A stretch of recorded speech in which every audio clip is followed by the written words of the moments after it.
You've probably heard politicians talk about how cutting tax for the wealthy and big businesses will boost the economy for everyone. That when those at the top succeed, the benefits will eventually reach the rest of us as well. This is the trickle-down theory, and it's shaped some of the most important economic policies in modern history. It's an idea that resonates with many people. Help the job creators and they'll create more jobs. Encourage investment and the whole economy grows. Versions of this have guided major tax reforms in countries like the US and the UK for decades, often with bold promises of economic growth, innovation, and rising incomes for all. But here's where it gets interesting. While trickle-down policies have led to impressive growth in some periods, they've also produced mixed results in others. And the more you dig into the actual data, the more fascinating the story becomes. Most people believe trickle-down economics is just about whether rich people deserve tax cuts or not, and while one side yells tax the rich, the other one screams but they're job creators. But trickle-down theory isn't just about ideology, it's a concrete idea about how money flows through society. And we've had nearly a century of real-world experiments to see how it actually plays out. So as someone who studied business administration and observed economic systems in a ton of countries, I've seen that the exact same policy can succeed in one place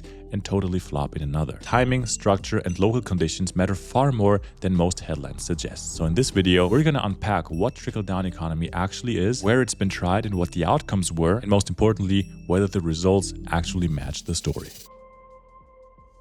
So let's start with a clarification. Trickle-down economics isn't a formal academic theory that you'll find in university textbooks. In fact, the term was originally created as a joke. Economists usually refer to this as supply-side economics, a serious school of thought focusing on stimulating economic growth by supporting production, investment, and business activity. The idea is simple. If you remove taxes and remove barriers for those who drive economic activity, so investors, entrepreneurs, and businesses, they'll have more resources to expand, hire, innovate, and ultimately boost prosperity for everyone. So in this view, a rising tide truly does lift all boats. A better way to think about it might be this. Imagine the economy as a growing company. When leadership invests more in expansion, like hiring staff, developing new products, opening new locations, those benefits eventually reach every level of the organization, from leadership to frontline employees. Trickle-down theory sees the broader economy working in a similar way. In practice, trickle-down policies usually include things like cutting tax for higher income individuals, reducing corporate tax rates, deregulating certain industries to encourage business growth, and restructuring government spending, sometimes by reducing certain social programs. Two of the most well-known trickle-down inspired policies were President Reagan's tax reforms in the 1980s and President Trump's tax cuts in 2017. Both focused on lowering tax rates for both individuals and corporations, and with the goal of encouraging investment,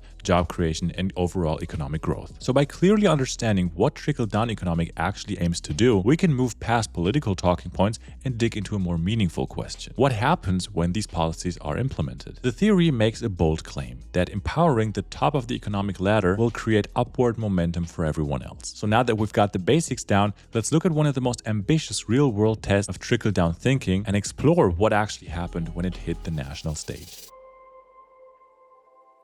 One of the most ambitious real-world tests of the trickle-down theory happened in the 1980s during the presidency of Ronald Reagan. When Reagan took office in 1981, the US economy was facing major challenges: high inflation, high unemployment, and stagnant growth, often called stagflation. His approach was a sweeping series of reforms aimed at revitalizing the economy by stimulating the supply side, primarily through tax cuts and deregulation. One of the boldest moves was reducing the top marginal tax rate from 70% to only 28%. That's the largest cut for high earners in modern US history. According to supply-side theory, these policies were meant to incentivize investment, entrepreneurship, and productivity, which then ultimately would lead to broader economic gains. And to some extent, that happens. The US economy grew significantly in the 1980s, and unemployment also fell. But the results were mixed depending on where you look. The stock market soared and investment surged. High-income earners saw major gains, particularly through capital markets. But middle-class wage growth slowed compared to earlier decades. Federal deficits tripled, partly due to tax revenue shortfalls, and income inequality began to widen more noticeably, which is a trend that would continue for decades. One of the most debated outcomes was the impact on real wages. Despite strong economic growth overall, the average worker's paycheck didn't keep up with the growth seen during the 1950s and 1960s. 1960s, which were eras that featured higher top tax rates but also stronger wage growth across all income levels. So the Reagan era provides a fascinating example for trickle-down economics. Supporters point out the GDP growth, job creation, and renewed business confidence as signs of success. But critics highlight the growing inequality, slower wage gains, and rising debt as signs of deeper structural imbalances. In truth, the picture is very complex, and that's what makes it worth examining. Depending on the lens you use, you find evidence to support both optimism and skepticism about the trickle-down theory. But the Reagan reforms are just one chapter in a much larger story. To really evaluate how this approach performs, we need to look at other case studies as well, including one bold case that unfolded not on a national scale, but in one single US state alone. And its outcome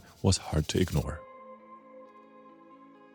In 2012, Kansas Governor Sam Brownback initiated what he famously called the real-life experiment in supply-side economics, which is an example that critics often point to show a failed experiment. The governor's vision was to deliver a sweeping tax reform that would jumpstart growth, attract investment, and make Kansas a model for pro-growth policy nationwide. Inspired by trickle-down theory, Brownback's plan aimed to supercharge the economy by cutting tax for individuals and businesses with a particular focus on small business owners. More than 100,000 pass-through businesses were exempted entirely from state income tax, and top personal income tax rates were significantly reduced. The idea was pretty bold. With lower taxes, entrepreneurs would have more incentive to invest, expand, and hire, and Kansas would outperform neighboring states that kept the traditional tax structure. But over the next 5 years, the results were more complicated than expected, and in some areas, deeply problematic. State revenues dropped by nearly $700 million annually, far more than projected. The state budget faced recurring shortfalls, making it difficult to fund schools, road, and essential services. Credit agencies downgraded Kansas's bond rating twice, citing fiscal instability. Job growth lagged behind neighboring states like Colorado and Missouri, despite the tax advantages. And in 2017, with growing public and legislative concern, Kansas's Republican-led legislature voted to roll back many of the tax cuts, overriding the governor's veto. But here's what's often missed. The failure wasn't necessarily in the idea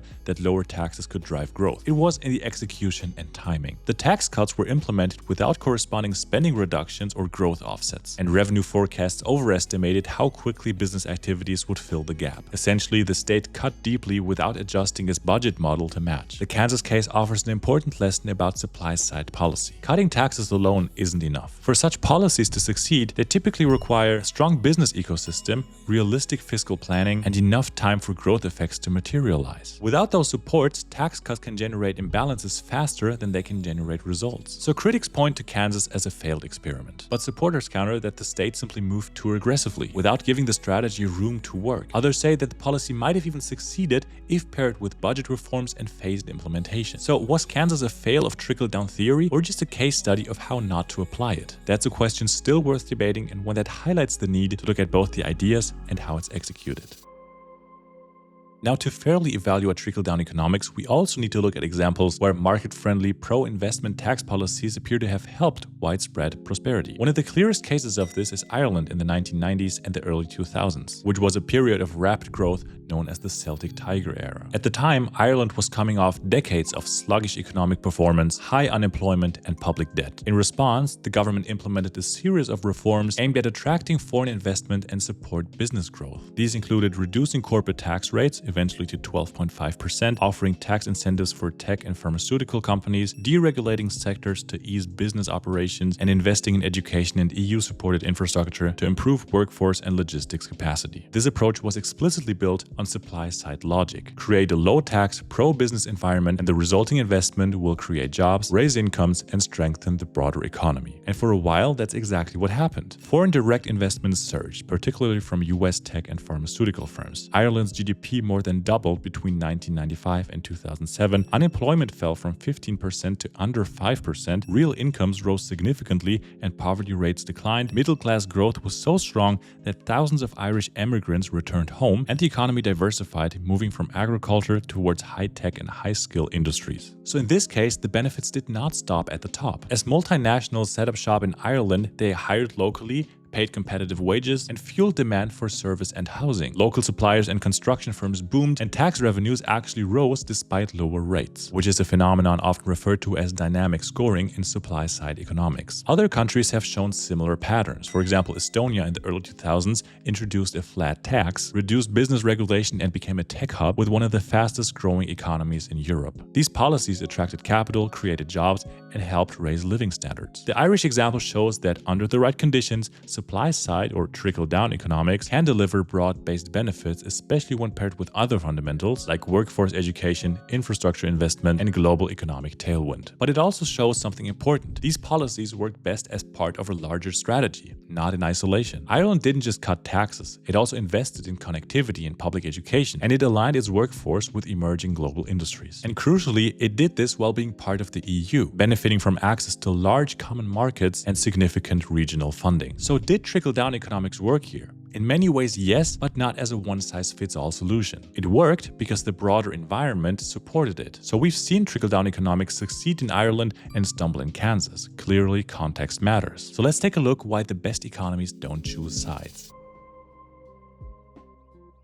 When people talk about economic strategy, the debate often centers around two opposing ideas. On one side, there's supply-side economics, the trickle-down economics, which focuses on helping businesses, investors, and high earners grow the economy from the top. And on the other side, there's the demand-driven approach, which focuses on empowering workers, consumers, and the middle class. This philosophy sees broad purchasing power and economic security as the fundamentals of growth. When people have more money to spend, businesses expand to meet that demand, which then creates a self-reinforcing cycle. But I'll make a video on that in just a couple days. In political debates, these ideas are often framed as rivals, as if we had to choose between being pro-business or pro-worker. But the truth is, successful economies don't choose sides, they choose the best of both worlds. Many of the most resilient economies from around the world apply elements of both the demand side and the supply side thinking, depending on their unique situation and stage of development. Take Germany, for example. It's known for strong social protections and skilled labor, things that are typically associated with a demand side model. But it also supports industry through export-friendly policies or business incentives and investment in advanced manufacturing, which are hallmarks of a supply-side strategy. Or take Singapore, for example, which is often celebrated for its free market policies, low taxes, and business-friendly environment. Yet behind the scenes, the government plays an active role in providing housing, infrastructure, and education, ensuring that the benefits of growth are widely distributed and the population remains economically stable. Even in the US, periods of strong growth have often come from blended models. The post-World War II boom saw high taxes on top earners, yes, but also massive private sector expansion and entrepreneurship. In the 1990s, the Clinton administration combined fiscal discipline and tech innovation with targeted support for working families. In both cases, growth was shared and the economy boomed. So the key isn't ideology, it's alignment. When tax policy, education, infrastructure, and labor markets work in sync, economies tend to grow. And when they don't, when tax cuts aren't paired with investment, or when spending isn't supported by productivity,